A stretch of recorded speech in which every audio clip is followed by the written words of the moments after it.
Bhojpuri industry के तू power star बा, तो हर गीत व हर जगह मिल रहल प्यार बा।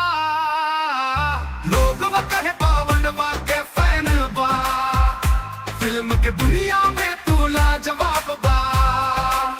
दुनिया कहे तोरा दीवाना, प्यार के राजवा जाने जमना।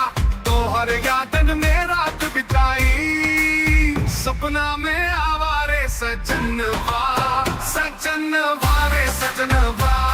दिलवा अब बेकरार बा, तोरे बिना चैन नाही। हर दिन लगे जैसे भारी बा अजय अवतार।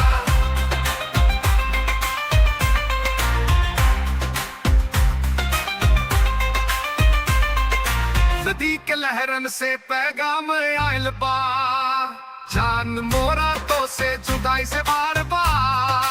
फूलन की महक से नाम लिखल बा, सजनवा तू काहे नाही आवत बा। सजनवा